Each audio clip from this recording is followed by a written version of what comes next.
तर लातूरमध्ये मोठ्या प्रमाणात शेतकऱ्यांनी काढून ठेवलेल्या पिकाचं पावसामुळे नुकसान झालंय। रात्री झालेल्या पावसामुळे सोयाबीनच्या गंजीचं नुकसान झालेलं आहे, तर अनेक ठिकाणी सोयाबीनचं पीक हे पुराच्या पाण्यामध्ये वाहून गेलेले, त्यामुळे शेतकरी पुन्हा एकदा संकटामध्ये सापडलाय।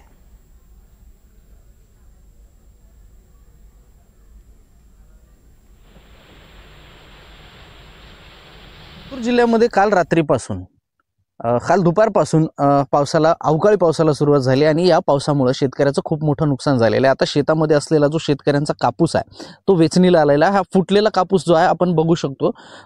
खरं तर ही आता वेचण्याची वेळ होती आणि शेतकरी आता या कापसाच्या वेचणीला लागला होता। मात्र हे जे कापसाचं पीक आहे ते आता भिजून यातून अक्षरशः पाणी टपकत असल्याचं हे चित्र आहे।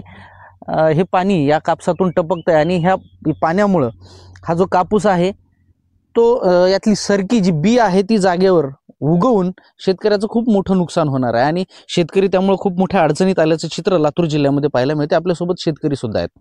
मला सांगा, हा तुमचा जो कापूस आहे तो किती एकरातला कापूस आहे आणि याच्यासाठी आलेला खर्च काय आणि नुकसान किती होणार आहे? हे 2 एकरामधला कापूस आहे सर। 2 एकरमध्ये 50,000 रुपये खर्च आहे आतापर्यंत। 2 एकरचा कापसाचा खर्च 50,000 रुपये खर्च आहे। आता 1 रुपयाचंही उत्पन्न होणार नाही, जाणार नाही मार्केटला। कापसामधून अक्षरशः पाणी गळाले साहेब। कसं करावं शेतकऱ्यांनी? काय होईल आता याच्यात? उगवून निघेल का? काय होईल? परिस्थिती काय असेल? उगवून नाही, 1 रुपयाचा बी कापूस होणार नाही त्यामध्ये।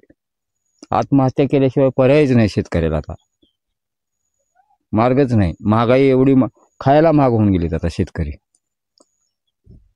एका बाजूला जर बघितलं तर अतिवृष्टी जी झाली होती त्या अतिवृष्टीमध्ये शेतकऱ्याचं सोयाबीनचं पिकाचं नुकसान खूप मोठं झालं होतं आणि त्यानंतर आता जर बघितलं तर हाती आलेले सोयाबीनचे ढीग सुद्धा आता भिजून जात आहेत आणि त्या बाजूनं दुसरं जे उत्पन्न आहे शेतकऱ्याचं, दुसरं पीक जे आहे ते कापूस, नगदी पीक असलेलं, या कापसाचं सुद्धा आता खूप मोठं नुकसान होतानाच हे चित्र पाहायला मिळते आणि शेतकरी खूप मोठ्या अडचणीत आला। शेतकरी आता आत्महत्या करण्याची भाषा सुद्धा वापरतोय। शरण मोगावकर, NDTV मराठी, लातूर।